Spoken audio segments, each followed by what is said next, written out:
This episode of On the Line is presented to you by Living.fit, your one stop for all your fitness needs. Make sure you go download the app Living.fit today. Now here's the show.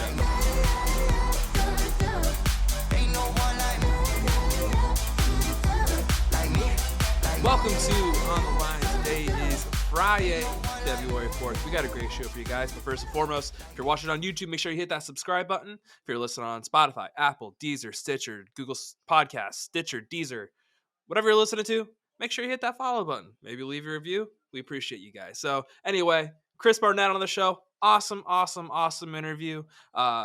Maybe one of the best we've ever done. Follow that up. Alex Perez, awesome fighter, great interview. Can't wait to see him at UFC 271. Get that title shot back. And then we kind of wrap things up. We give you the Dummies guide to UFC Fight Night Vegas 47, whatever you want to call it, whatever we call it these days. Strickland, Hermanson card. And then we wrap up giving out our medals for this past week. Awesome show. Great way to end the week. But here's Chris Barnett. All right. We are joined by the Huggy Bear. He's just a big, massive, probably the happiest dude in the UFC. He's got a fight coming up April 16th against Martin Buday. It is Chris Barnett, my man. Good morning. What's up? Thank you. So, first off, I got to ask, how does it feel retiring Gian Villante? Just such a nice family man. Don't put that on me. You would do that before the fight. Don't put that on me. No, sir.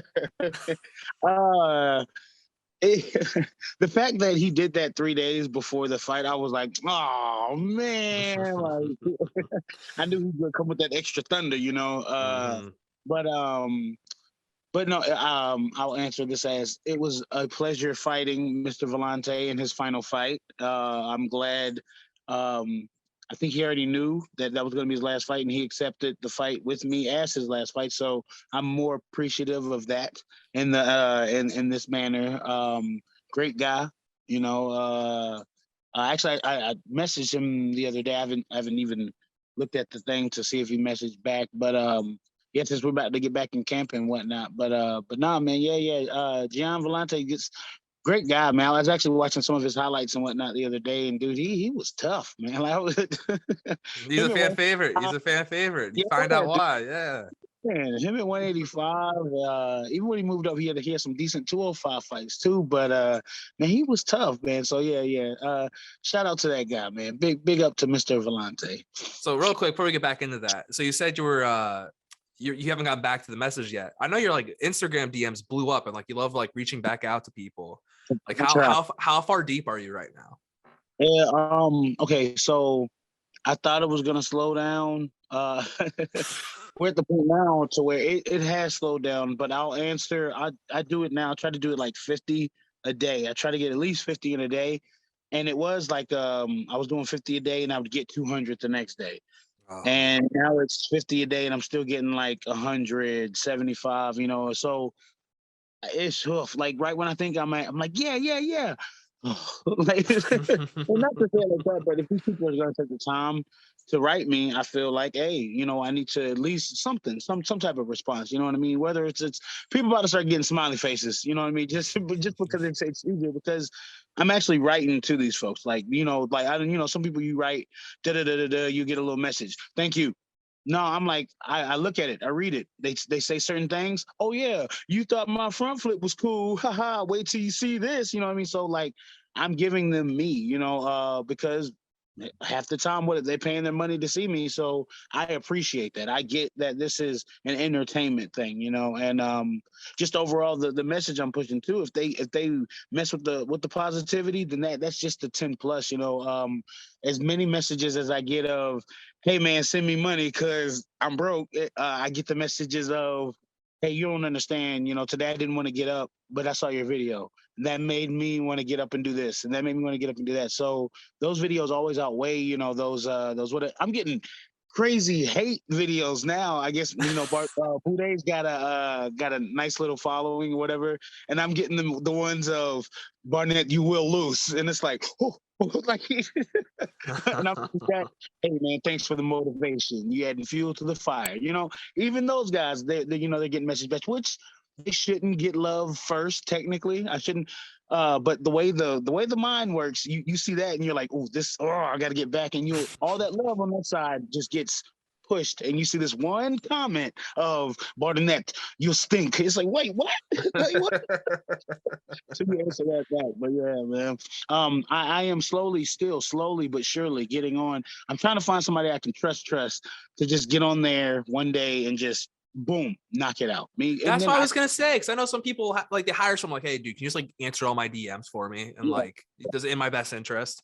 Yeah, I was gonna say, it sounds like that's something you probably need to look into at this point. Man, like, I see, that's the thing. I got friends that got jokes, so I can put somebody on, but then they'd be like, hey, man, I messaged this, hey, look, I messaged Huggy Bear last week. We're going to see. All right? So, but yeah, man, I'm going to find somebody and definitely get on top of that. But see, then I don't feel like it's personable then. You know what I mean? Like somebody else, so I don't know. So some people just would rather a response from somebody with a blue check. So at the end of the day, I think you got to kind of fish them out. I'm sure I'm going to get somebody that can be like, hey, no, this one's real. This guy was like this, and you need to respond. And then I'm going to get them to be like, hey, man, I got an NFT of you. You want to buy it? No, I don't. Want to buy my ape? Please buy my ape. I got 3 of those today. 3 of those today already.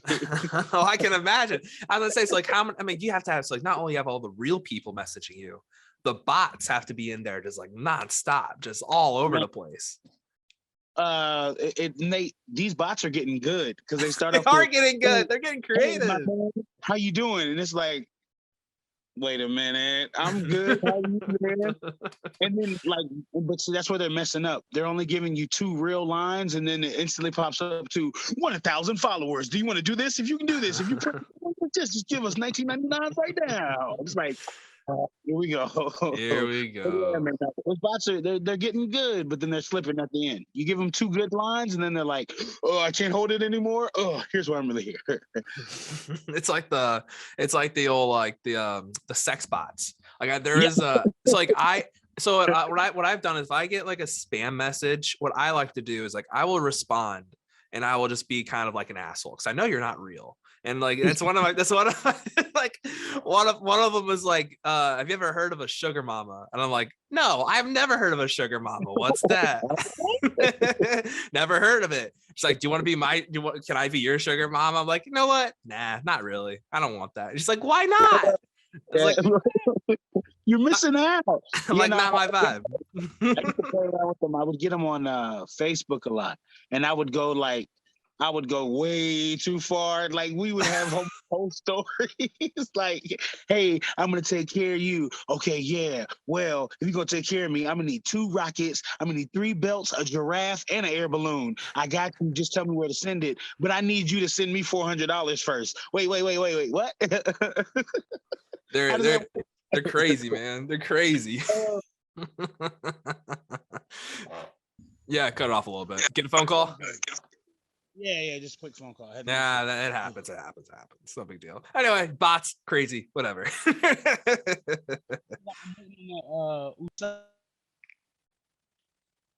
We lost you again there for a second. Oh, another one. Again, my bad. Sorry. You're all good. You're all good. Sound just really wants to get a hold of you.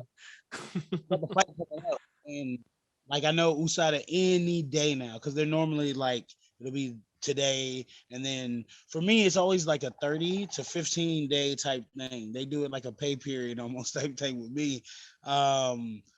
They and yeah, I know it's coming, and they're just random numbers, and I hate it because you get those random numbers. Hey, so we just want to let you know we have a car warranty extension on your car. It's like,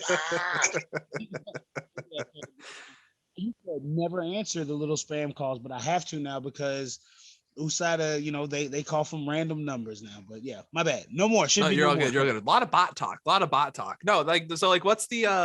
what's the worst time you've been called by USADA? Like, what's the time where they call you like, oh fuck, dude, like I can't do that.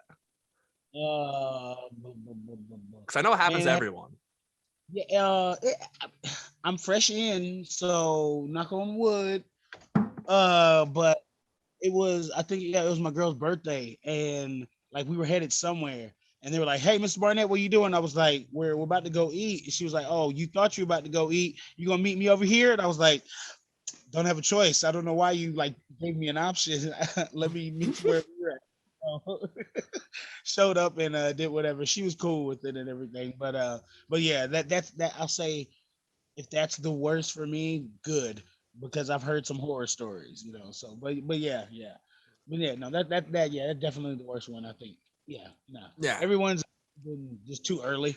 I'll say other than that, but yeah, I'm That's good. not too bad. Like a 6 a.m. Like, hey man, we need you to come in and Yeah, like, yeah, that's it's not as bad as like if you're doing something with your kids or something. But anyway, that was a big aside here from I'd what rather, we, huh? I'd rather kids be driving me crazy. But like, huh? I gotta go. Hey, y'all stay right Mm. here. I'm rapping out. Let me stop. I love my kids. Let me stop. So that was a big aside to what we were talking about a minute ago. So let's go back. I want to go back to Jan.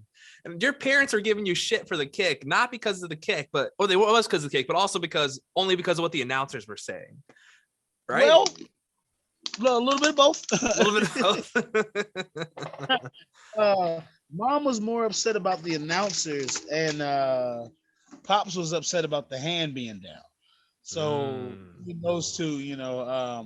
But yeah, I cease to the day that I impress this man. I swear, I'm still trying, you know. But yeah, no, like literally, I got home and I was like, "Hey, spinning wheel kick. What's a spinning wheel kick, Chris?" I said, "Look, I didn't tell the announcer that. They decided, which threw me off because Joe Rogan does Taekwondo, so you know." Whatever, you know, and she goes, "Yeah, well, you tell Mr. Rogan." I was like, I'm not gonna tell him that. You can tell him. You get on Twitter, you tweet him out, you let him know. And then Pops literally, oh man, came out of nowhere. So yeah. It looked okay. It was sloppy because you didn't step the way you need to do through, and then your hand went down. Your hand goes down. Maybe if you worked on your dexterity, your hand wouldn't go down. I was like, "You're right. You know what? You're right. You're right." Yeah, but was it? How was the knockout? Well, if you really think about it, it wasn't a knockout. I was like, "God, It was just a knockdown. You had to give him a couple more punches to knock him out. exactly." And I was like, so it wasn't. He was like, "Yeah, you know, you how many times you had to hit him afterwards?" And then he stood right up, so you got lucky. I was like, "Oh, here we go." Like, but that's why I love it though. Like they keep it 100 right there. You know what I mean? Because if you really want to break it down, he wasn't knocked out initially from the kick, but I like again going back and watching his fights.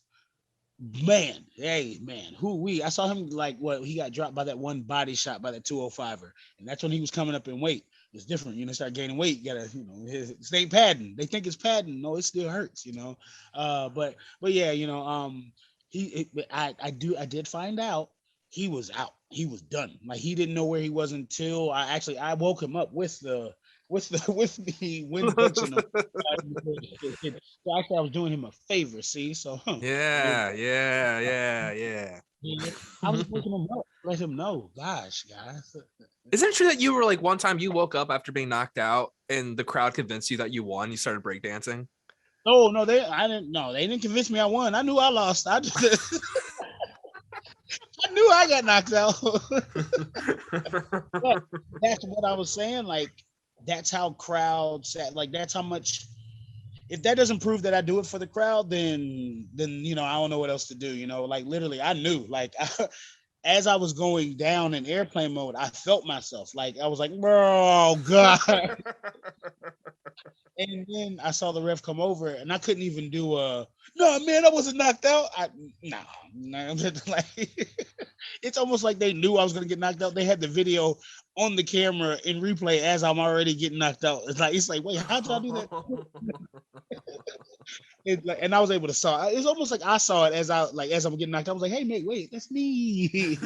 And like the crowd was still, Beast boy, Huggy Bear, like going nuts. And I was like, "All right, whatever. Let me go ahead and do this breakdancing concuss.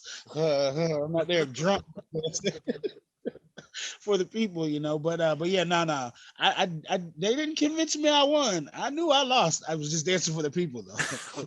A man of the people, the people's champion, whatever you want to call it. Yeah. Come to the rock. I'm the rock out here. The people's champ, baby. The people's champion. So for the front man flip, I gotta ask, the fat man front flip, Did you say, call it, sorry. I know. I had to correct myself. Have you ever actually like nailed it all the way where you like landed on your legs, or is it always just on the bum? Trampoline and gymnastics places. That doesn't count. That's Mickey Mouse. I like my ankles, and I know the way gravity. See the way gravity's set up. Me and gravity have an understanding. It's like, hey, I'll let you do cool things. Don't push it, buddy. And I was like, I got it. I got it. So, yeah, I don't push it too far. Me and my booty, we're great. You know, the way I land, actually, people think I land on my tailbone. I pick a hip. Whichever hip's not hurting after the fight. That's the hip I really land on. If you notice, one hand kind of boom, boom, and then then so no tailbone action. I was able to leave. The only thing that hurt after that fight was my heel from hitting him in that blockhead. Man, oh man, like I know when I fight football players because their heads are just, I guess after getting hit so much and it's different. I don't know if it's just from scar tissue from all the head on head, whatever, but it's different hitting somebody with the football head and then an actual martial artist. But yeah. Those my fat man front flip is safe. Then that's why I call it fat man front flip, because you can land on your butt. As long as you pick a cheek, everybody can do it. Easy. Man, I mean, as a former fat guy, I get that. I understand that, because we've all been there. There's certain things you gotta keep yourself safe. You don't want to look like you don't want to like go for a backflip or something and then break your leg or some shit. There's nothing worse. On the optic side, if you're watching someone do that and break their leg, you think it's funny, but as the fat guy, it's the worst because everyone's just laughing at you. For the wrong reason. You do not want to be a meme for the wrong reason. No, not at all. So one more thing about the Yan fight, kind of weird. This is gonna be really weird. You said he smelled good, right? Was he the best smelling fighter you've ever fought? No, actually, but he was a well groomed and like you could tell he showered before the fight and stuff like that. I've had some fighters before. Oh my! Did Ben Rothwell smell like shit? Because he looks like he smells bad. Ben Rothwell. You know what? I was so mentally gone out of that fight. I don't like. I know what blood smelled like because he uppercutted me in my nose 13 times. I know. But no, he now that you say that, I see what you mean, and the way he like. He just kind of looks like he smells a little greasy. No, he didn't have there was nothing crazy there. I'm trying to think what the guy's name was. Email something from Bulgaria.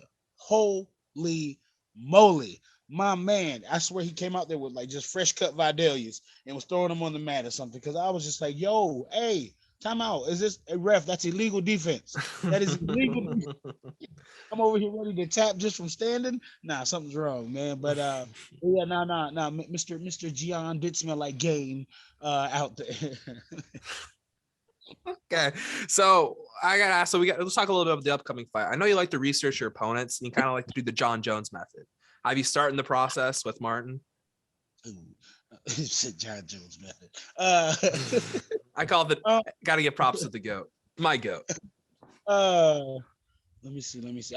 I've been trying to link with him. I just hit up one of his friends that is my friend, and he was like, hey, well, he messaged me actually after the fight, and I was like, yo, what's up? And he's like, hey, I'm not in New Mexico right now. I'm over blah, blah, blah. But yeah, let me know if you can come out this way. Let me know. And I was like, yeah, sure. Why not? But yeah, Boudet, it's tough with being like when they're foreign. What I've seen so far with my Scooby-Doo intuitive, we've got he okay. I know his nose is broken. Okay, I know that. Okay. He fought Lorenzo Hood's actually one of my good friends. He fought him on the Contender Series. I know some things about Lorenzo going into that fight, which mentally helps me out with certain things. But as far as like other than that, he's just looks like he trains all the time. Like he's from Russia, so he probably also or he's from that area, so he's probably gonna want to wrestle. You can kind of make that assumption.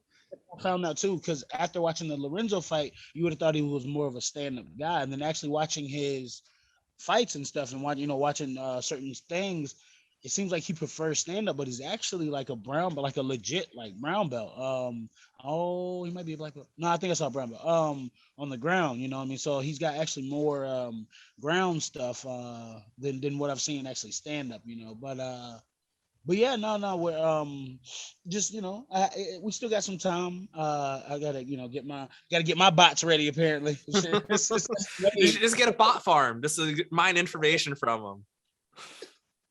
I'm gonna get them on it. But some of these dudes, like, they terrify me. I found 3 Beast Boy pages now. And like they'll message you and be like, brother, let me know anybody you need to talk to. We take out and page crashed. And I'm like, nah, man, but thank you, I guess. So I might have to use one of them to get some info on, man. Ain't no telling what they'll find out. I don't know if I want them to find out some certain things. Never mind. He's got 6 toes. Like, what? How you know? A lot of wild shit you could find out. So one thing I'd ask is, you're born in Spain because your dad works in the Air Force, but you moved to America when you were like 4 years old, right? Yeah, 5, 6, yeah, 4, somewhere in that range. Somewhere in that range. Yeah. So just out of curiosity, then why do you always rep the Spanish flag then? Because don't you not speak Spanish either? Oh no, none at all. Because that's where I was born. So okay. They put it on a piece of paper. Where were you born? Spain. All I'm doing is being honest. I'm sorry. Like, I don't like. I actually had. I saw, what's his name? Exclusive call out. No, Juan. What's his name? Juan. The guy who won the Tough Show. Oh. Heavyweight Tough. Oh, God bless it. I don't know his name. Esparo or something like that. Oh, Espiro, something like that. Yeah. I saw him. Doing my research, I saw him comment on Boudet's last post of he put little smiling emojis, and I was like, okay. And I realized, and I saw that they fought before. So after I fought people, a lot of times we go and train together. So I'm sure they're training together. And I know Mr. Espiro wants to be the only Spanish fighter in Spain in the UFC. But sucker, let me tell you something. I wanted to link up with them, make it cool. But nah, I see where he's at with it, And one dude told me a while back, he was like, we like you better than him because he's too pretty. And I was like, damn, what does that mean? What the fuck does that mean for me? He was like, no. I was like, nah, I get it. I know what you mean. Like, but not that, like, he's too flashy, glitzy. You go to his page, it honestly looks like a UFC model page. I'm not hating on my man. My man, after fighting, or even he can stop now and just go and model somewhere for real. He's got that look. But people are like, whoa, no, we like you. You're funny. You dance. You do this. And I was like, yeah, he's like, you're of the people. And I was like, yeah, but you don't stop calling me slick ugly. I heard what you said, undertone, without saying it. How often do Spanish reporters come up to you asking you for an interview thinking you speak Spanish then? It's so bad all the time. And I'm like, habla español? Sí, comprende. ¿Cómo se dice? No, but yeah, it happens all the time. But what's cool about it is, I've like the first time I ever tried to like rep Spain, they were like, ugh, stop. Like,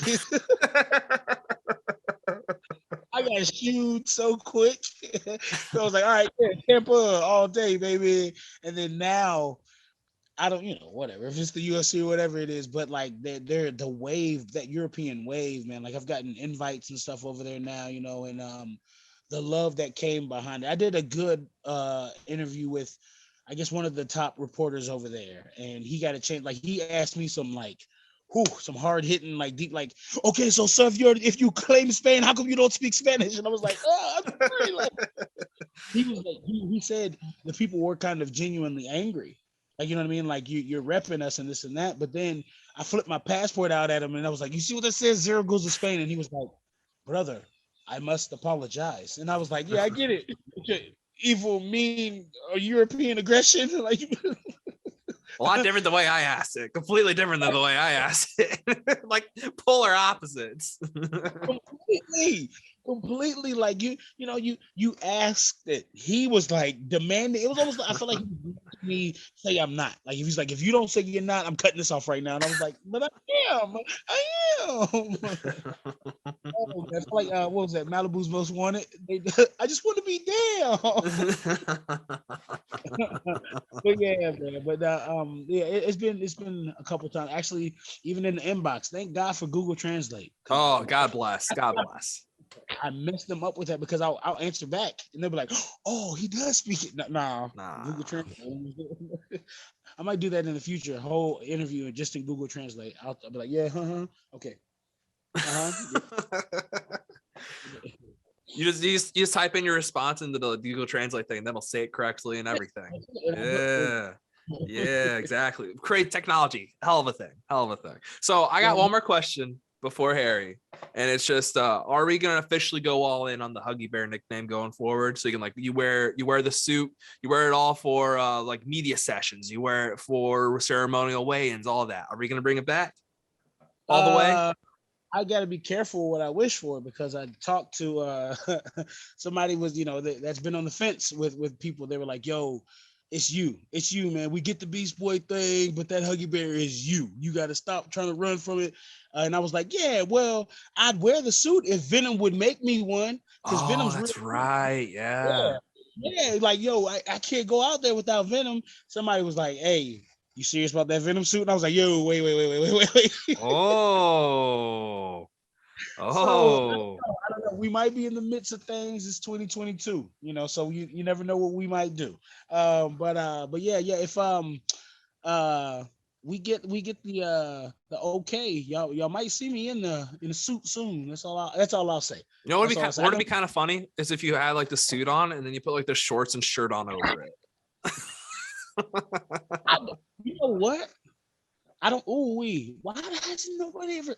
Wow, where you been at, man? I got a team of what I consider smart people, and that was the first time the first time we thought about that. I'm just a man who can think outside the box. That's all it is. I just think outside the box. That was us. Thank you. I'm a rule breaker. I've always been a bad boy. I've always been outside the rules. That's all I've always done my entire life. You and Bobby Green would have been good because Bobby Green had his outfit was, oh my God, it would have shut down Madison Square. Like honestly, people would have still been talking about it, what he was about to wear out there at Madison Square Gardens. I don't want to say anything because I think he actually might have gotten approved for his next fight coming up. But Bobby's on another creative level, man. I loved it. I love Bobby. Bobby's. It came out and they were like, "You off all of that, off right now. Put on the green shirt. You got UFC shoes now." He was like, "But y'all said we could," and so yeah, and that's another weird thing too. They'll give us the okay, but sometimes the okay is not okay. Like so my man was decked out, immaculate outfit. And they said, "Haha, not today, buddy. Not today." Well, that's what people like me are here for. We're here to break the rules, kind of change them. Like, hey, we got the Venom on. But you can't say no to me. You can't say no to me. Underneath. Yes, exactly. So as I said, my intern Harry here, he was going to stay quiet until about this segment. Actually, you know what? Fuck that. We'll get to it in a second. I forgot to ask this. Your Instagram page.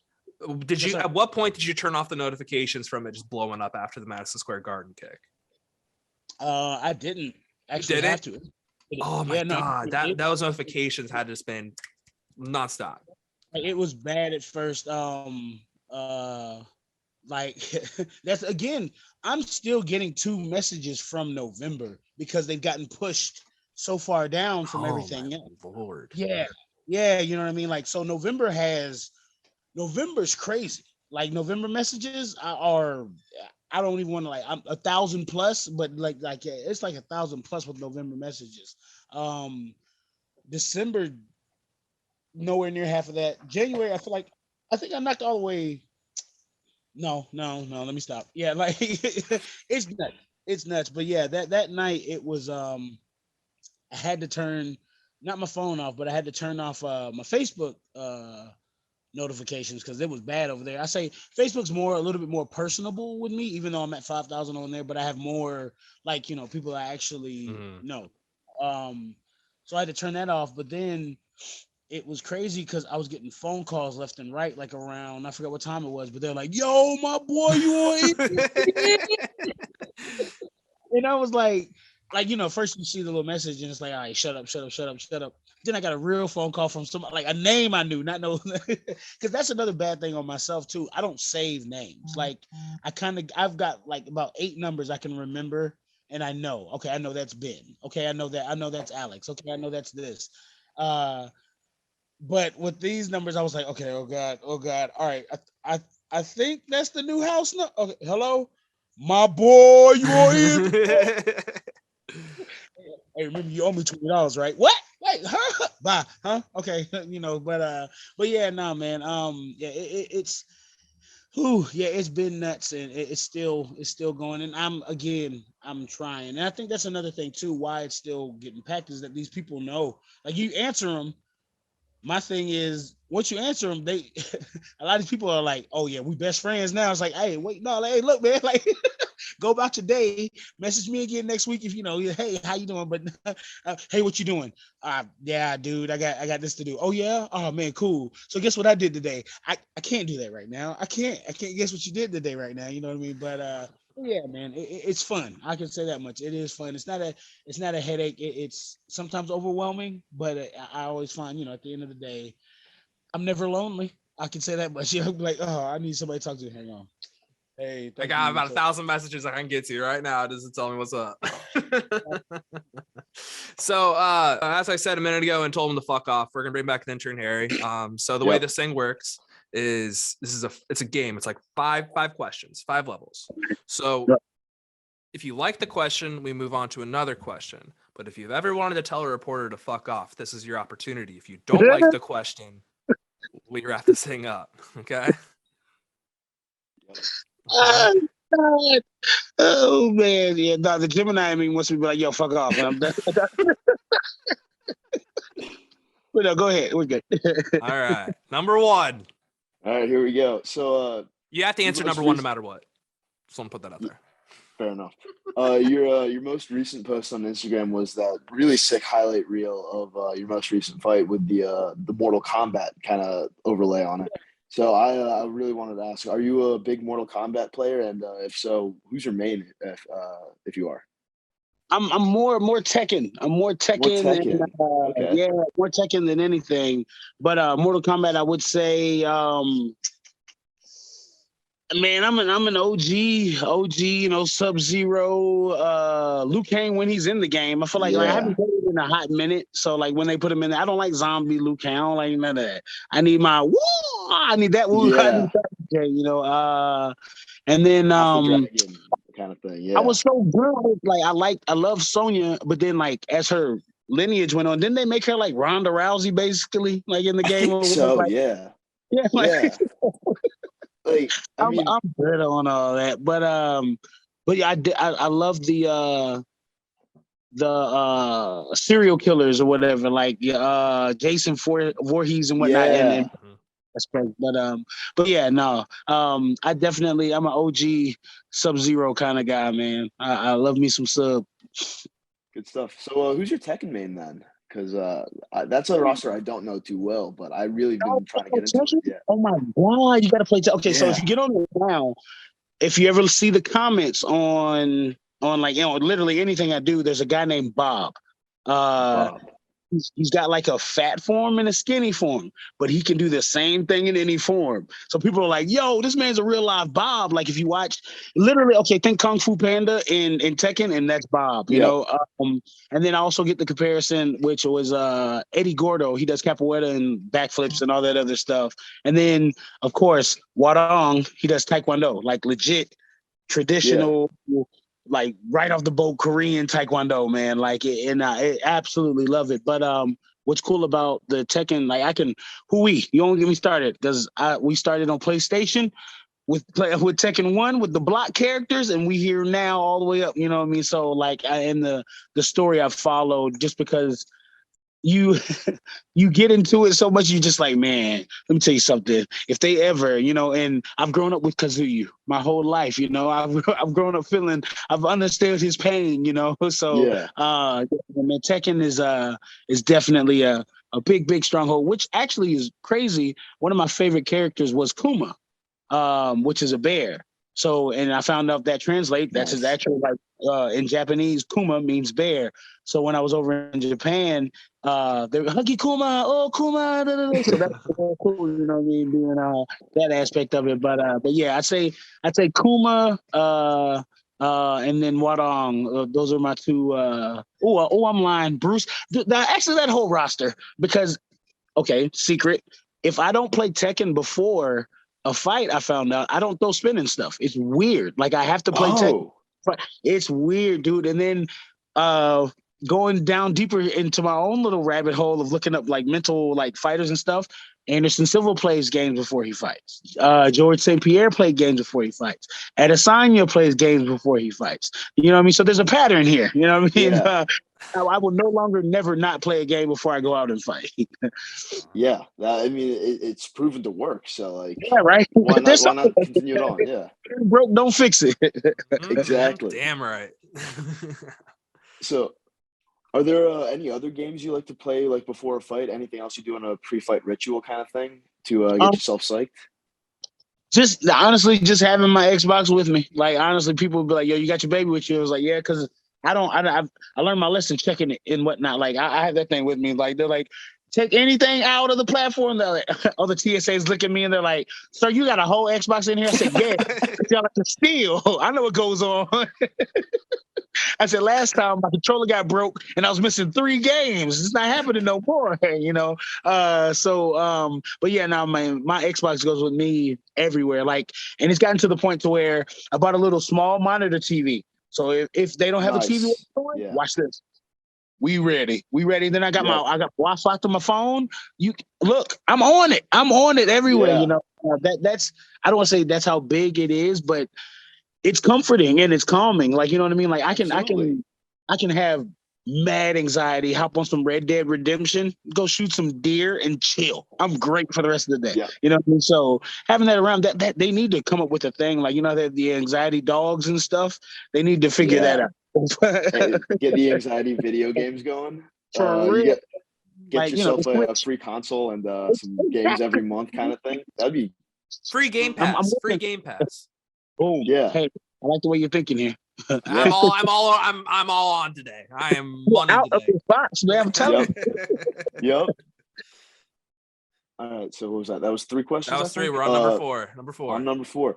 So what was your favorite thing you got up to during your time in Japan? Because I saw you spent some significant amount of time there, and it's a country that I've always wanted to visit. So yeah, you got any recommendations for stuff?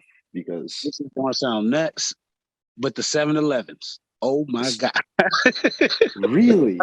7-Eleven in Japan? That's the recommendation? Really? Dude, when I'm telling you here's what you got to understand is it's got everything you need. Like you really okay, how can I put this? Okay, I don't know if y'all got racetracks where you at, but there's racetracks here that you go in there, it's like a mini Walmart, right? Like a Wawa kind of thing? Yeah, there we go. Wawa. Yes. Okay. Yeah, I got Wawas. Yeah.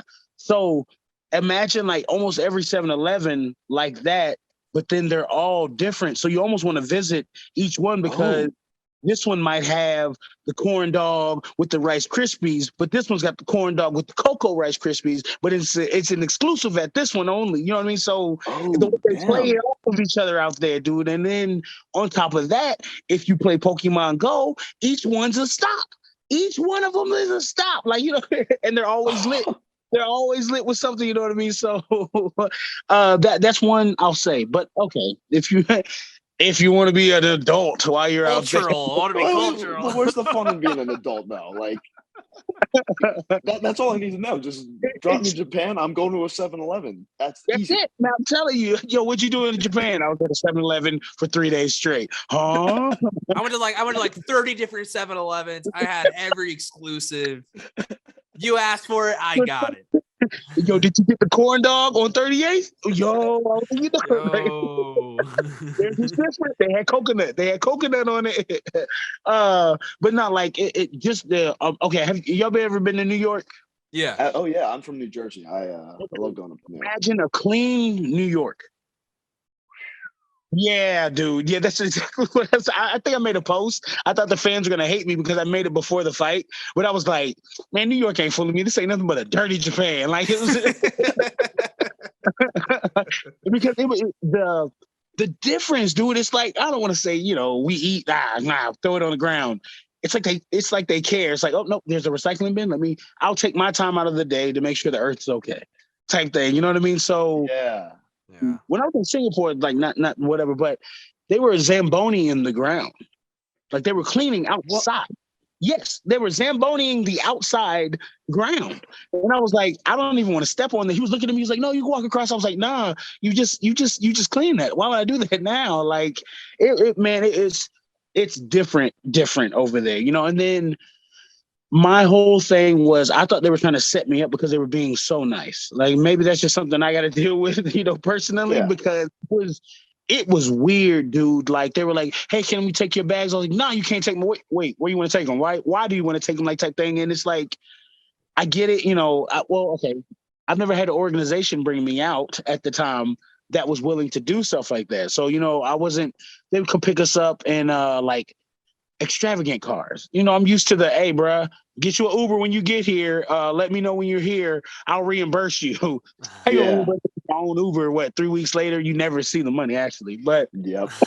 But yeah, like, just everything over there, dude. And then, I don't know, maybe just, they told me, being an African-American male in Japan as an athlete is a little different than, than being anybody else. They think you're Shaq? Yeah. Well, at first they thought I was Anthony Anderson. Oh. I got Kangaroo Jack, and I was like, I said I can be mad or I can run with this. I'm running with it. Oh hell yeah! Yeah, what's this? There's so many kids in Japan that think that pictures of Anthony Anderson, and it's just you. Hashtag Anthony Anderson. I saw you, but if you did go through my Instagram, there's a picture of me in a green hoodie, and I did the morph face thing. Yeah. Hey, I'm telling you, if you scroll by even if I scroll by real fast, I'm like, okay, that's me. Oh, wait a second. But yeah, no, man, like just even going as a tourist and whatnot, it's beautiful, dude. And they as much as I don't know, like you would think. They love foreigners, like, and that's another thing too.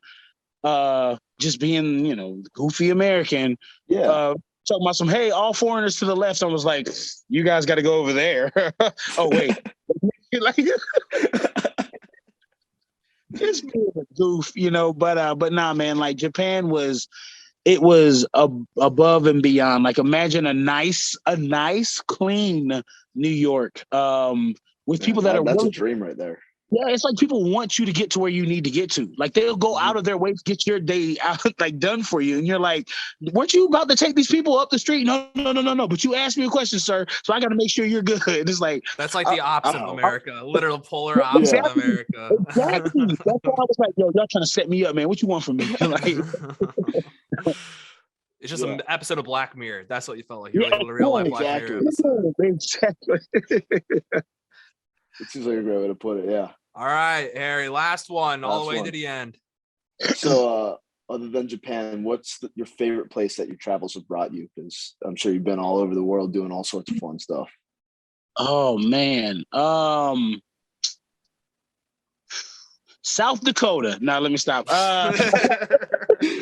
Hey, Mount Rushmore is very nice this time of year. It's so great. The cornfields and everything. Oh, my God. Yeah. Dude, that's my favorite place. I never really thought about it. I I find happiness in everything. So that's a great mentality to have. Shoot. Yeah. I guess Thailand was different. But see, I got to do Thailand for a full month, I think I need to go to all these places for at least a solid 2 weeks before I could judge. But Yeah. if I'm off of like quick whatever, like I'll say I've had the most fun in Japan. Like robot cafes, random parades, meeting random dudes I'm not supposed to meet. The tattoo guys. Yeah, I said it. You know, if I go missing, y'all know what happened. Tattoo guy.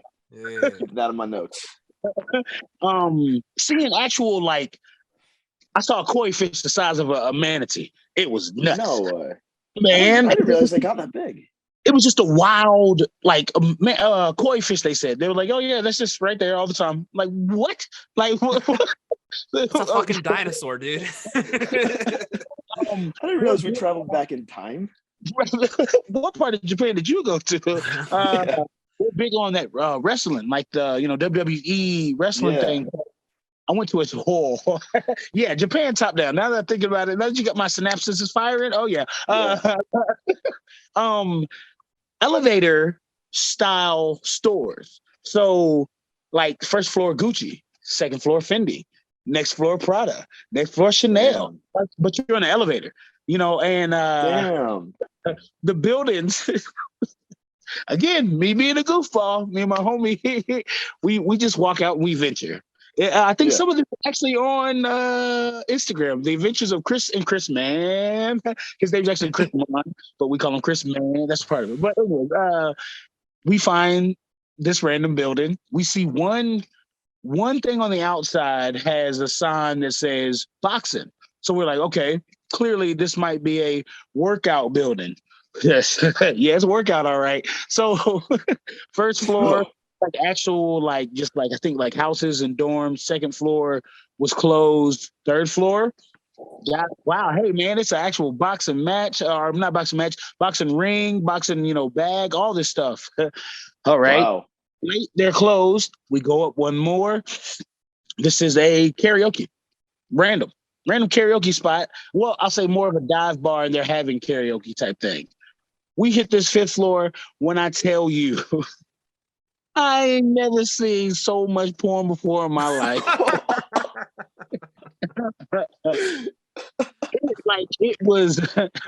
It was crazy. And then it was just like the dude looked at us. Of course, neither one of us speak English.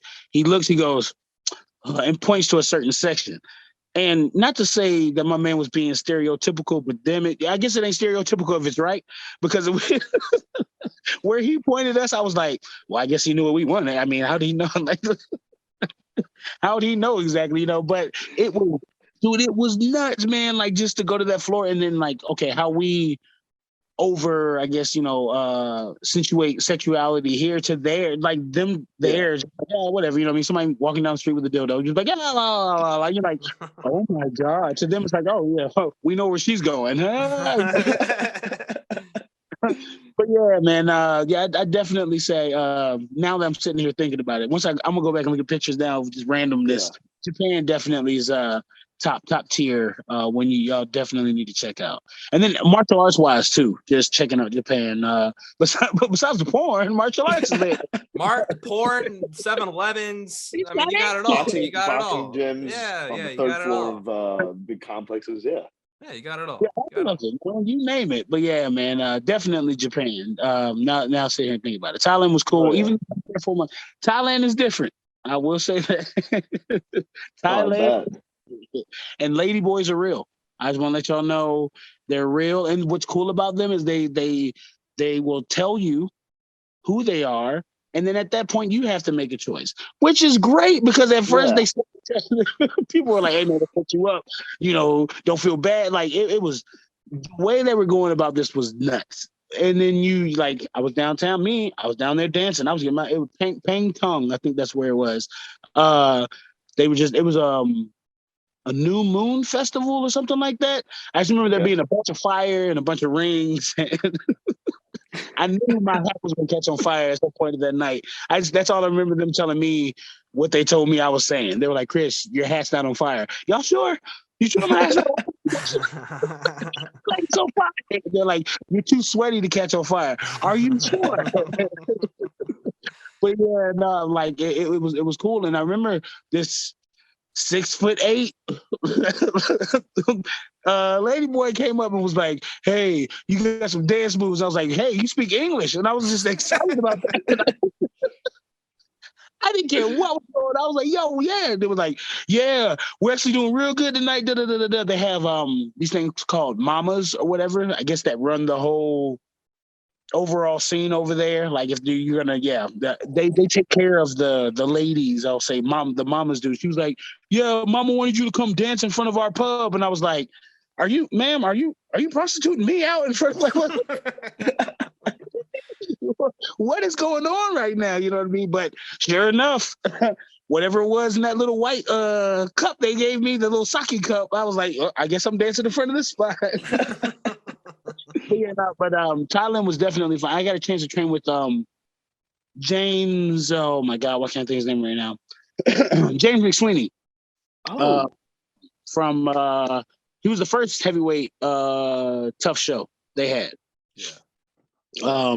With Kimbo, he was on there. Yeah. Kimbo actually beat him and knocked him off actually. But yeah, I was out there training with him for his KSI fight, and I think he ended up losing because we never got paid.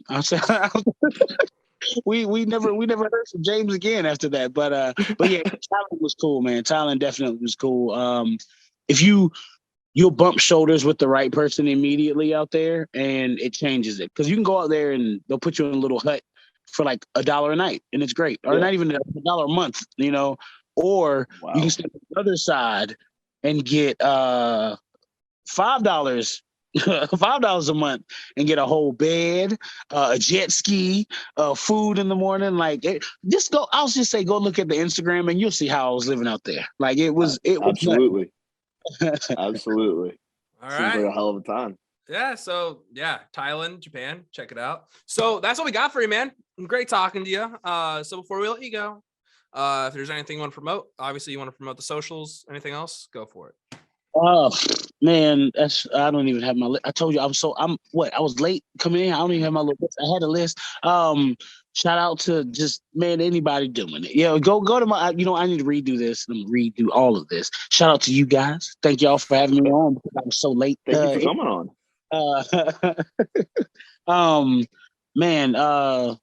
Just go look. How about this? I'm gonna redo this again on my page. I haven't made a post this year yet.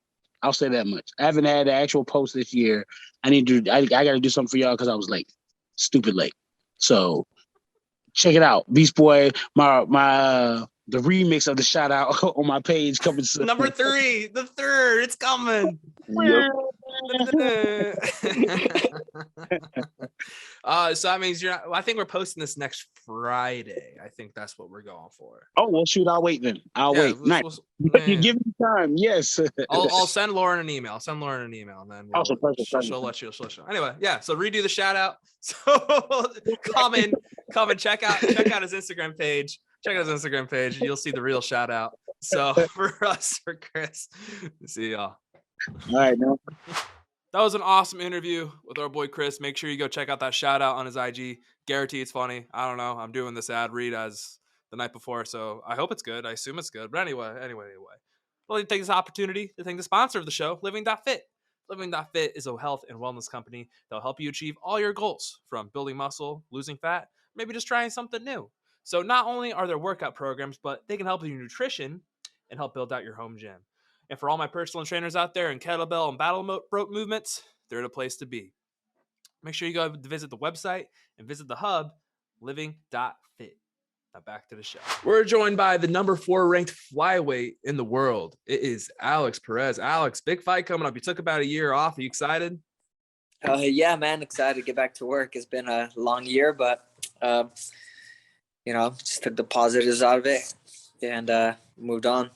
So what was the reasoning behind taking the year off? Was it just kind of like scheduling conflicts you couldn't get a fight you wanted, or was it kind of one of those things where just kind of I mean, my first fight with Chanel was supposed to be in May. I ended up getting injured. It was a quick recovery, obviously he didn't want to wait because the fight was in Houston, which was, I get it. Yeah. So then they gave me Ascar got hurt. They gave me Chanel, and then I got pushed back twice, and then it got pushed back to December. So it wasn't I mean, I've been ready to go. I've been in McMander's DMs every weekend. Every time I see multiple fights on the card where there's 25ers or 35ers, like, hey, like I can make weight. I'm only 4 hours away. So it's kind of just not my year, I guess. Yeah, you know what? It was you're pretty active in 2020. Not everyone's able to be active in 2020. So I guess 2021 made up for that, right? You can make yeah, you know what I mean? Like I said, it sucked, but at the same time too, like can't do nothing about it. I want to go back and talk a little bit about the Figgy fight a little bit. So obviously it was one of those things where you got the phone call while you were asleep. Did you even go back to sleep after that? Or was it one of those things where you're just kind of like tossing and turning? It was super hard because my girlfriend, she was pregnant, you know, so it was kind of like one of those things that I was like, oh shit, you know what I mean? Like the baby was due in February. I mean, we still have some time, but it was just one of those things like, oh shit, I'm about to be a dad now. We get, you know, probably the biggest fight of my career at that time. And yeah, I had a hard time sleeping. Ricky Simone was actually staying in my living room, you know, and I don't know when I wake up, you know, my son's mom. So I was like, I went to the bathroom. I was like, oh shit. He's like, you good? I was like, fuck, he's called me and said that I'm in for the title fight. He's like, oh shit. He's like, it was crazy emotions, you know? Mm-hmm. And so like, obviously the fight didn't go your way. And I got to ask this because I've seen this happen. And it always feels like, so after you lost, he picks you up and like celebrates with you. For you, you have to be like, dude, just put me down. Like I just lost a title. Oh yeah. Like I've always wondered about that because I've seen that. I feel like everyone's like, dude, don't do that. Like that's just. No, yeah. I mean, but what are you going to do? Slap the guy? No, there's nothing you can do. Like, yeah, I mean, like I said, it is what it is. Like he was trying to show him like his like respect, I guess you can say. Mm-hmm. And whatever. I just kind of like, I was like, fuck, man, let this be over and kind of move on to the next. And then obviously, again, about a year later, here we are, Matt Schnell. What are you looking forward to most in this fight, other than obviously getting back into the octagon? First, like obviously just getting back to work, you know what I mean? Like, I always tell people all the time, like, I don't get paid to sit on the couch, you know, I get paid to fight. So I'm super excited to get back there and fight. And Matt's tough, man. Like people underestimate him. I sure don't. Like he's good on his feet. He's good on his ground. I mean, if I have to say I have one advantage, but I feel like I have a disadvantage over a lot of the guys in my weight class is the wrestling. But I mean, man, he's tough. He's tough everywhere. He's a vet. He's been there, been in the UFC a long time, you know. So I'm just excited. I think it could, you know, it's gonna be a good fight. It could be fight of the night for sure. It's gonna be a lot of. I mean, that card's pretty stacked. I mean, obviously, yeah, that fight could be a fight of the night. And so I want to ask about the wrestling. You've been wrestling since you were in middle school, right? Yeah. So I started a little bit early. I started like around end of fifth grade, like sixth grade year, around then, and then kind of just took off from there. Did high school. Then I didn't get picked up. I didn't place at state or anything. And then I went to junior college, wrestled 1 year, took a break, started fighting. And then I had one more year left and came back like 2013 and wrestled again. And then just started fighting, you know. Yeah. So like, what was it? So like, at what point then, like when you were in college and you're wrestling, did you realize, oh, I could actually make this a living in MMA?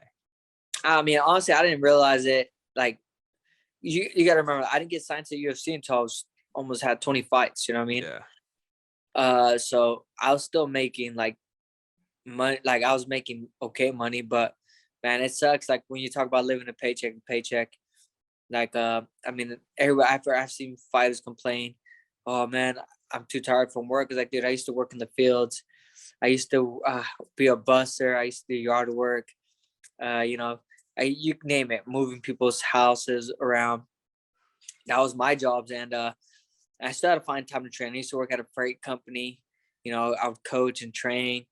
And that was just part of life back then. So like, I didn't know I could make it into like, you know, obviously a career until you start getting to UFC, start making money. But then even then, the more money you make, the more money people spend, you know, like everybody calls me Mr. Krabs, you know, because I hold on to every cent, you know, and like, don't get me wrong, like I'm in a good position money financially because I've done so well, like saving my money, doing little investments here and there. And I didn't have to get a real job this whole year, you know, but I was still able to maintain my lifestyle, you know, like, I mean, yeah, budget cuts here and there, obviously, but I mean, still living a pretty comfortable life, living in Orange County, speaks wonders. So I didn't notice I could make this into a career until I got into UFC, until after probably like my fourth fight, when I was saving all that money. I was like, oh man, like I can actually do something with this. And then obviously got the right people around me, got someone to invest. I hired someone to invest my money, you know what I mean? So they're investing my money for me, and got my hands in a couple of different little projects I'm working with. So, I'm always trying to make money. I'm always working, even though fighting's my main job. I still teach lessons, private lessons, teach classes. I'm a bouncer on weekends. I'm just always going. You're a bouncer on weekends? Yeah. Dude, those people that you're trying to kick out then probably think, oh, I can kick this guy's ass. He's nothing. Yeah, thank God I bounce at like a pretty chill spot. Okay. Out in Santa Ana. I mean, you get every once in a while you get these rowdy guys, but I was like, please, please don't start anything. Don't make me have to go viral. Don't make me go viral. I was like, man, please. And because it's me, and then some really big dude named Oscar. He's super big, compared to me. I'm like, okay. I was like, if there's any problems, he can handle this. So it's chill. It's fun.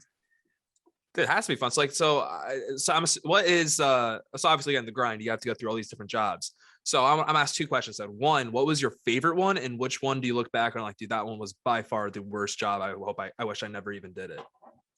I mean, honestly, probably being a buster, just because sometimes you deal with like, if people don't know what a buster is, basically I'm the waiter's like wingman, like the waiter gets all the food ready, gets everything ready. I'm cleaning tables, and then say for example, like you're eating with your family, your food's out, and the waiter's doing something else. I go check on you, like, hey, how are you guys doing? Do you need something? It's probably my worst job, just because some people like people forget, like the waiter don't make your food.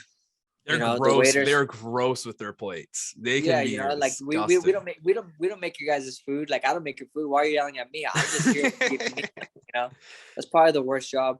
It's still, don't get me wrong, probably the hardest job I ever had to do was work for a freight company in Fresno. But it showed me like for sure, I was like, I do not want to do this for the rest of my life. Paid well, good people around me, like good group of guys, but it was like, geez, it was labor for sure. I did landscaping between years in college, and I still kind of didn't really know what I wanted to do yet. And I just remember I did labor for a whole summer. I'm like, I'm never doing that again. I'm gonna try harder in school now, just so I don't ever have to do labor. So. Oh yeah, no, for sure. Like it kills you, especially if you like to train and doing things like that. It's like I'm drained by the time I get to do what I actually really want to do. So I'd rather do something where I don't get drained. My schedule was I would have to leave my house about like 5:20 in the morning. I get there by 6. Work from 6 to, depends if I was on route or not. Like if I was out with a guy on a truck, I can be from 6 to like 5 p.m. and then have to go train. Mm-hmm. And I was like, oof. I remember I used to always have I do kind of similar. I was like 6, get there by like 6:30, then go until about 5-6, depending on the project. And then I take like a 30-minute power nap, and then I'd go train. And it was just like, it wasn't good. It wasn't good. Yeah. And people don't understand, like once you work, like I would get home, like eat real quick, or like take my food with me. And then once you get done working out, it's hard for you to sleep because you're so amped up from working out. Mm-hmm. So I'll be like, man, holy crap, man. It was rough going back in there. But definitely, like every job definitely taught me something. It teaches you life lessons you don't really learn until later on. It's one of those, like you look back and kind of think, oh shit, like, okay, that's what that was about. Mm-hmm, but like I said, all my jobs I liked and disliked at some point in time. Yeah, you have to if you stick with it for a little bit, at least you like it a little bit. But anyway, that probably had to help a little bit with those jobs and things like that when you were a 2-time Contender Series fighter. So like, obviously first time doesn't go your way. Second time, it does go your way and you get the contract. So I'm assuming that kind of grit, that determination, I was trying to say another word. I don't know why that sounded so bad, but those kind of like, that's gotta be part of the reasons why you're so persistent in getting towards your goal of the UFC. Well, so for me, I only got one shot at the Contenders.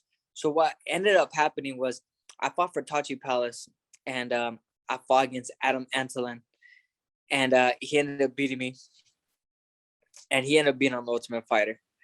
So then the second time I fought. I didn't looking for a fighter. They were looking at someone else. Had a horrible like viewing. I mean, I won, but I was just like, man, it was bad. So my third chance was Dana White Contender Series. They called me like on 2 weeks notice. Can you make 125? And I was like, like sure, you know, like obviously, you know, you can't miss weight, 2.5 weeks, something like that. And you can't miss weight, stuff like that. And that's when I ended up working my nutritionist, perfecting athletes, start working with them, got me down, and I got into the UFC by then. But yeah, man, like I took that Contender Series as like, this is my third strike. You know, if I strike out, I mean, who knows? I give myself a timeline. I was 26, so I give myself to about 27, 28 to still compete. And if I didn't make it, I just didn't make it. I mean, I moved from Fresno to Orange County, just stuff like that. I obviously I wanted to start a family at some point in time, but I didn't want to keep chasing it. I didn't want to be like a guy chasing a dream and have a family, because you got to provide for your family in general. So I just kind of gave myself a timeline, and thank God it worked out for me. What was the backup plan? Like, did you have the backup plan already figured out, or like, we'll worry about that when we get there? No, I mean, for me, I mean, I didn't want to go to school, obviously. So I was gonna literally work as be a labor job, you know, like work at we have a factory back home. I was gonna work there, or I was gonna do some type of labor. You know, I wasn't gonna go to school or anything. School wasn't my thing. So like I said, thank God it's worked out for me so far. Yeah, honestly. So by the way, if I start looking around, there's like this animal in my house, and I don't know what it is. Like, see, let me show you this shit, dude. This is crazy. So earlier, it's like before we were on, like I heard this like loud clang in my basement, like by our heater and stuff. And like, I'll show you the picture. I'll show this on the screen. Like, it knocked over this like Oh dang. Yeah, not all that shit was knocked over. So like, I don't know what this thing is. We've had a squirrel in here before.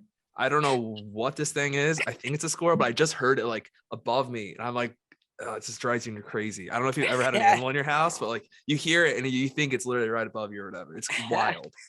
Yeah, that's pretty insane. Yeah, it's sorry. So yeah, if you see me looking around, it's not because I'm ignoring you. It's because I'm like trying to like not protect myself. I'm like, oh, maybe I can finally figure out what it is. But yeah, it's like we have a trap set up, and it keeps like triggering the trap, but not getting stuck in the trap. So I have no.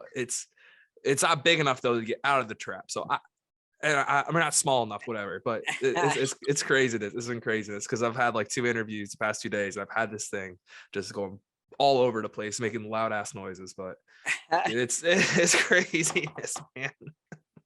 That's hilarious, man. Dude, it's wild. It's wild. It's wild. Anyway, so obviously you want to be active in 2021, and I feel like you don't want to look past Matt.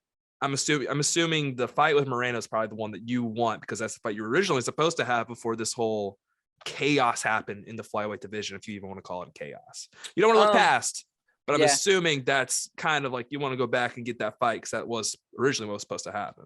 Yeah, I mean, honestly, like I said, I'm down to fight anybody. Like I said, I'm not looking past Matt, but at the end of the day, like anybody, I'll fight anybody. You know what I mean? Like I do the only person like it would be kind of hard to fight would be Brandon Royval, because I do go out to Factory X a little bit and kind of cross train with them, you know. But you know what I mean? Like business is business at some point in time too. If they're like, it would just be weird, you know what I mean, for me. But we'll figure it out when it gets to that point. But to me, I'm not really looking forward to who's next in line. Like, I just gotta focus on myself and keep, and do what I did before. Just keep racking up wins. Once I rack up wins, and we'll see what my name's not in the discussion, so I'm not even worried about it. Even when it is in discussion, like I'm not gonna like change who I am for anything. So like change who I am to try to get a fight. You know what I mean? Like I'm gonna be myself, and if I get it, great. If I don't, I just keep working towards it.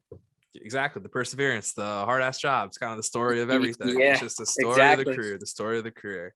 So that's really all I got for you, man. Obviously very excited to watch the fight, very excited for the fight. What are you looking to? So obviously going to be active 2022.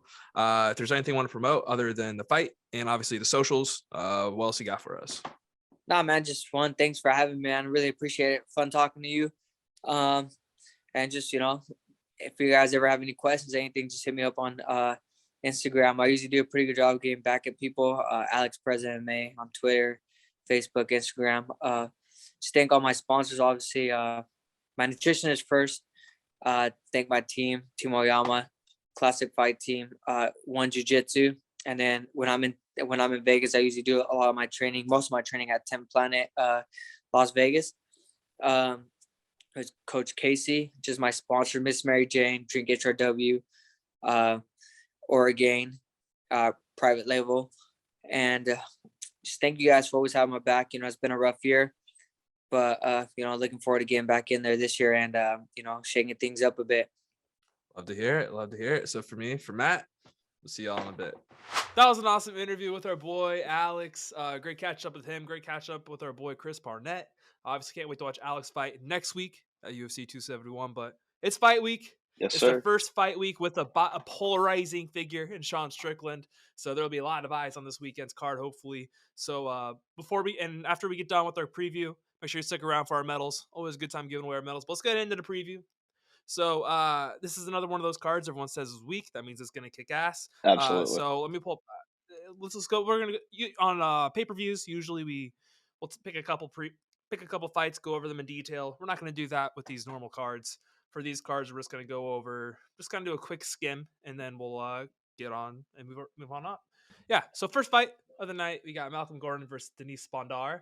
I don't know a whole lot about Denise. I just know Malcolm likes to. He's kind of a fuck it, die by the sword, live by the sword kind of guy. He hasn't fought. He has not had a decision win since his last fight. So that's 1 in 5 years. So this one probably won't go to distance. It should be should be a barn burner. I'm assuming you have no thoughts, Harry. Correct? No thoughts. Head empty. No thoughts.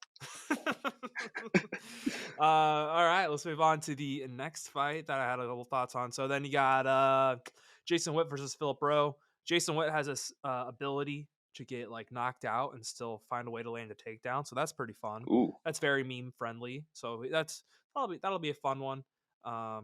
Almeida versus Marquez. Almeida is a pretty fun prospect at 205. So that'll be interesting to see how he does in his debut this weekend.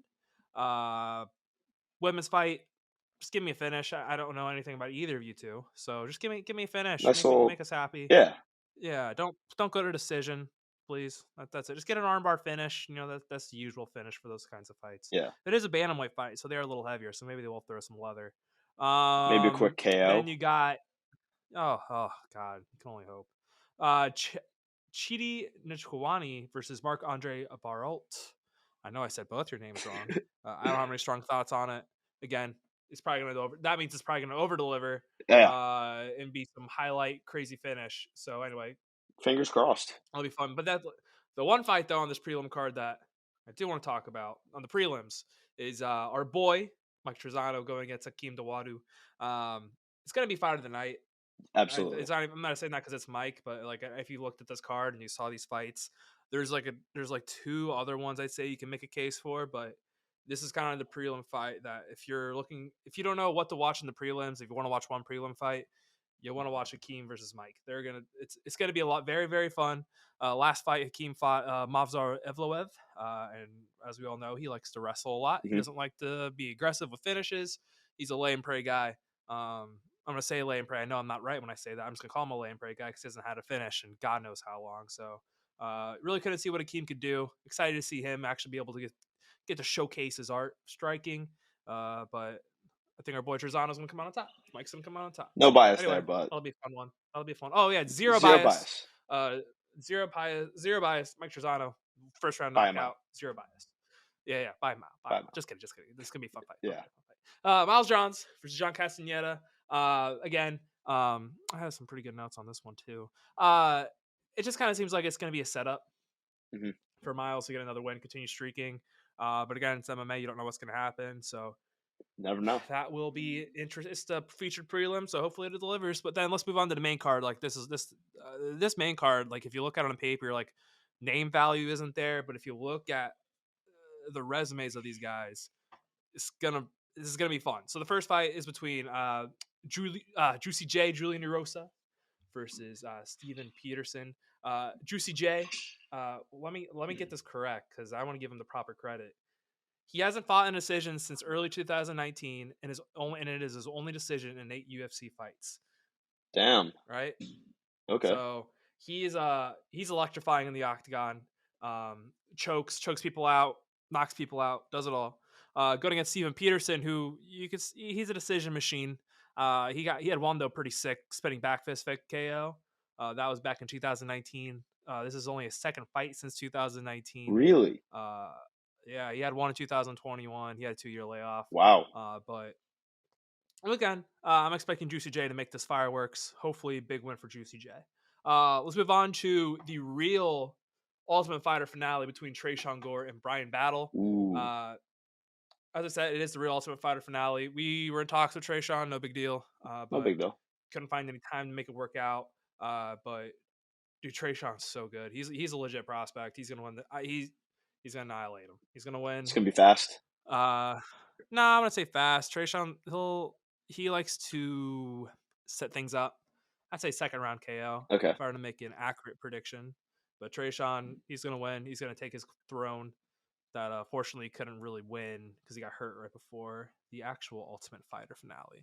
And let's move on to one of MMA Twitter's favorite storylines, which is Sam Alvey. Now let's go in history. I've told you about him before. Can you tell me why everyone likes Sam Alvey, but what is it about Sam Alvey that separates him from everyone else? I'm trying to remember right now.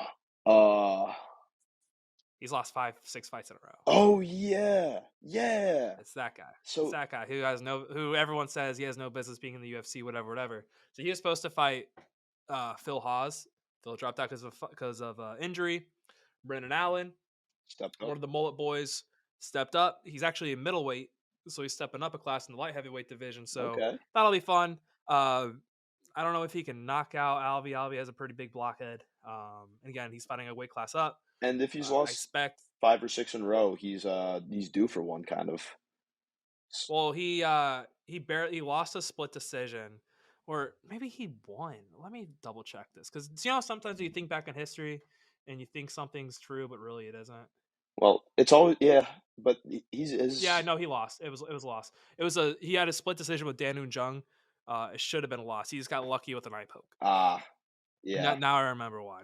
Anyway, no, he's lost like 7-8 straight. He's the guy everyone talks about, like why is he still in the UFC? But I expect Brandon's gonna win. He's gonna avenge the mullet community.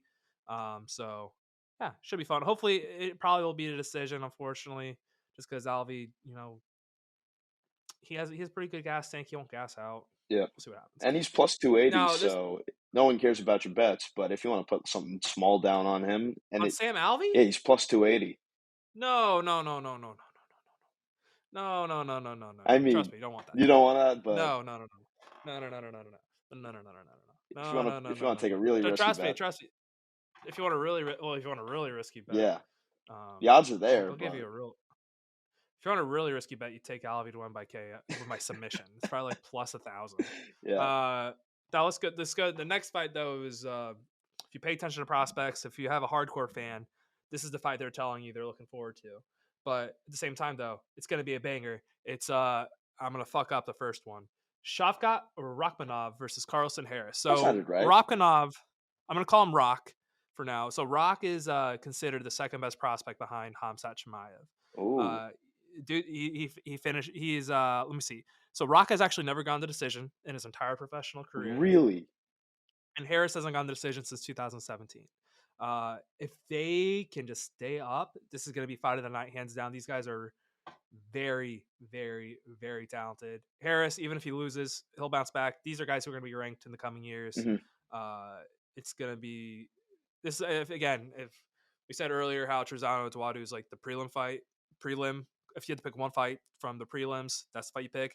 This is the fight I would pick outside of Strickland Hermanson. Like everyone should watch it. It's going to be, you're watching two guys who are probably going to compete. One, Rakhmonov is going to compete for gold at some point. It's just a matter of when. But yeah, it's going to be a lot of fun. Yeah. If I had to make a pick, Rakhmonov by, I'd probably say Rakhmonov by finish. Yeah. I like Harris, but he's been finished before. Rakhmonov's 14-0.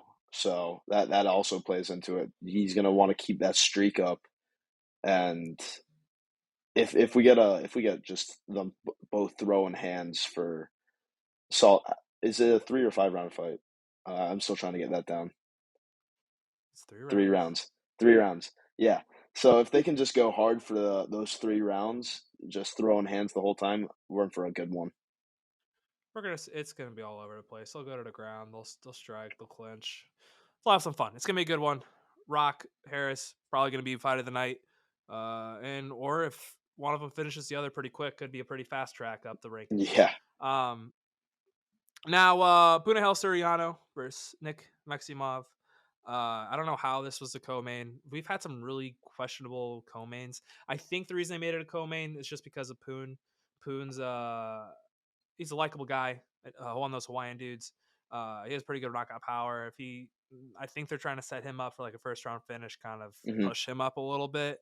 But Maximov's also boys of the Diaz brothers, and if they rubbed off on him a little bit, he could win in the third round by a Stockton slap to the face. So we'll see what happens with that one. Again, no strong opinion. I'm kind of surprised that's the co-main. But I mean, if I had to pick at the moment, probably Punahel. I don't know what the odds are. I'm not going to pull up the odds. That's a bet I'm not going to even touch. Yeah, that's a 50-50 right there. I would not say that because I don't even know. Exactly. Yeah. So I'm not going to say something I don't know. That's report. That's being a person 101. So Jack Hermanson versus Sean Strickland. This is again the first polarizing fight we really have had of the entire year so far. Obviously, I'd gone Francis, but they're not polarizing figures. Sean Strickland, is a real polarizing figure. Either you fucking hate him or you fucking love him. The dude, like earlier this week, he was talking about murdering people, talking about how watching people fight is like pornography. I love this guy. I think it's shtick too, so that's another reason why I'm cool with him and I like him so much. But I love it. It's fun. It's entertaining. But anyway, so Jack's a really good test for Sean. So Sean, if you look at his resume and you go through the people he's fought, the only really big notable name I've noticed is Kamaru Usman, and he lost to him by decision. Other than that, the most notable win he has is against Uriah Hall, and he just grapple fucked him to death. And the thing, Uriah is kind of like early KO or kind of bust. And after the first, second round, it was obvious Sean was just going to grapple him to death until the very end. So it'll be interesting to see what he does against Hermanson, whose only losses are to the third best middleweight in Marvin Vettori. And who was the other one? And Jared Cannonier, who probably has the heaviest hands in the entire middleweight division. So it'll be interesting. It's going to be a good matchup. It's going to be good litmus test for how good Sean Strickland really is. I mean, he's a very good all around, but can he out grapple Jack Hermanson? I don't know. We're going to find out. I'm very excited to see what happens. I am going to take Jack Hermanson at plus 190. I don't know how the fuck that number is that high. Yeah. I think it's because they like Strickland. They like his take on the fence, blah, blah, blah, blah, blah. I'm just going to take Hermanson because I've seen what he's done in the past, and that line to me doesn't make any sense. I thought it'd be closer to a pick'em just based on Strickland's, based on Strickland's past opponents and his resume. But again, we'll see. I'm excited. So I want Hermanson to win by sub. That's what I'm going to take. But the shtick in me wants Strickland to win by knockout, blood on his glove so he can lick it off. Ooh. So we'll see if we can get that one. That would be fun. That would be real fun. Yeah. I would put my money on Hermanson just because, again, the odds are there. And I think we're just in for a good fight. That's all I'm looking for. We're overdue for a finish in the main event. We've only had 2 since November. Exactly. And they were back-to-back with Oliveira and Poirier and Dacus versus Derek Lewis. So that's our card. We'll have our official card out on Saturday afternoon for our official picks. No big deal or anything. We didn't get any of ours right. We got only a couple right last time. So we'll bounce back. I won't be aggressive this time, picking like a double knockout. Things like that. We'll save that for other times. Well, eventually I'll get one. It's bound to happen. One day I'm going to get it. And then I'm going to look like a genius. Exactly. I'm going to be the smartest motherfucker in the world. Anyway, let's move on. That's what we got for the UFC. Let's move on to our medals of the week. Harry, go ahead. Who's your bronze medal this week? So my bronze medal is going to the LA Galaxy for the pickup of Douglas Costa, who's a phenomenal winger, has played with Juventus, Bayern Munich, some of the biggest teams in Europe. And I can't wait to see the talent he brings to the MLS.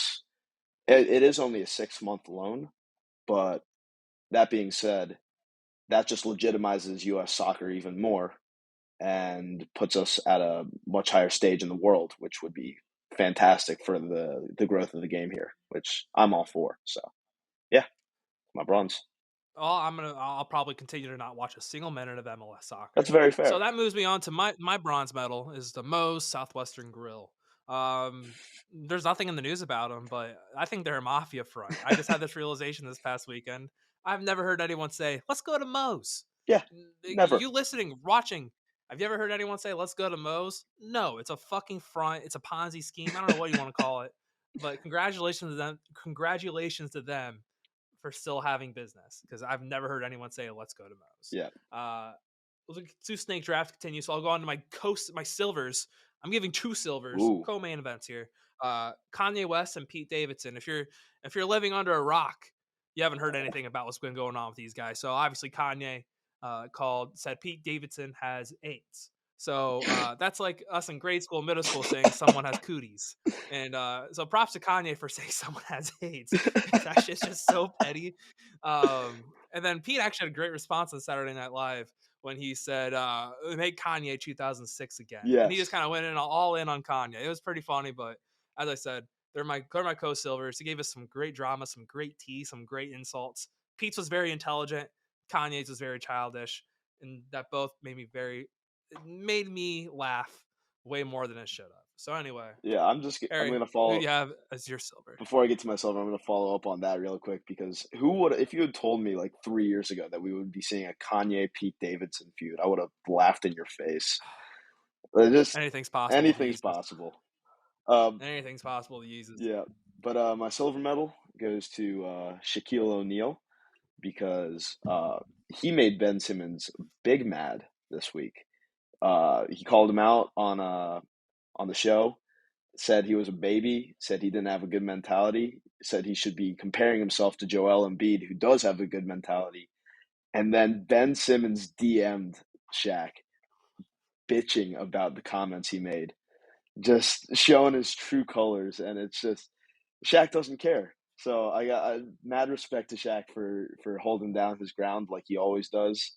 And I'm excited to see which team takes on Ben Simmons' head case. I'm so excited. Who's gonna baby and pamper him?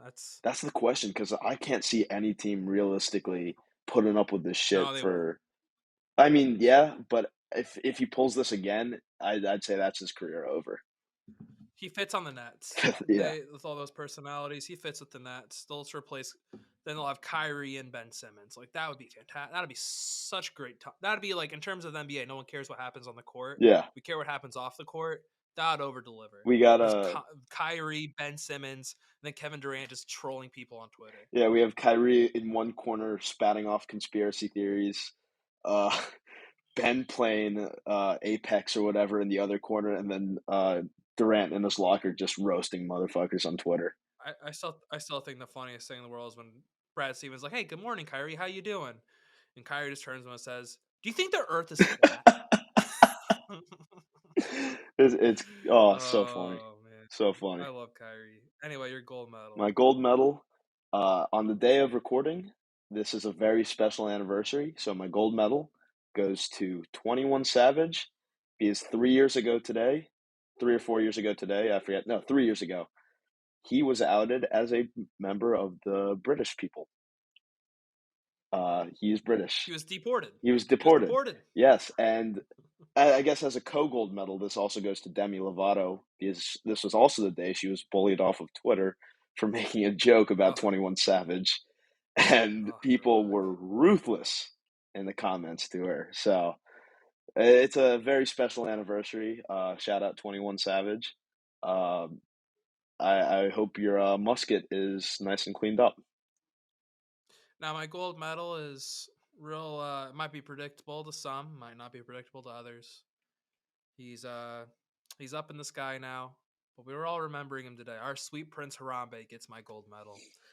Harambe's back in the news as the Cincinnati players have come out and said they're playing for Harambe. Playing for him, and his killing wasn't rightful, wasn't just. But the Bengals are playing for something more than just pride. They're playing for our beautiful prince in the sky. May he rest in God peace. damn, that rhymed again. I am dropping so So many many fucking bars. bars. So many bars.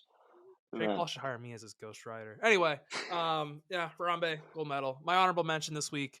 I was going to talk about nostalgia, just because Tom Brady retired, but I don't want to give him my time of day. No, screw that. He didn't. I said I'd call him my GOAT if he came back and played one more year, and he didn't. So he's not my GOAT. Sorry, get over it. Deal with it. Didn't give Schefter really, that middle finger. He should have, but he didn't. That would have been so funny. Anyway, that's all we got for the show. Next week, we got Will Knight. We got Alexander the Great Hernandez, Michael Chiesa, and maybe a couple of other people. Who knows? We'll see. We'll let you know.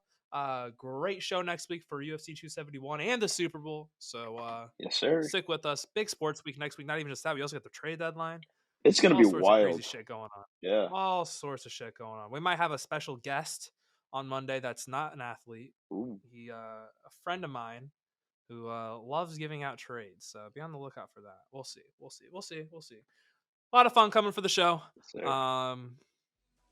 That's all we got. We'll see y'all on Tuesday.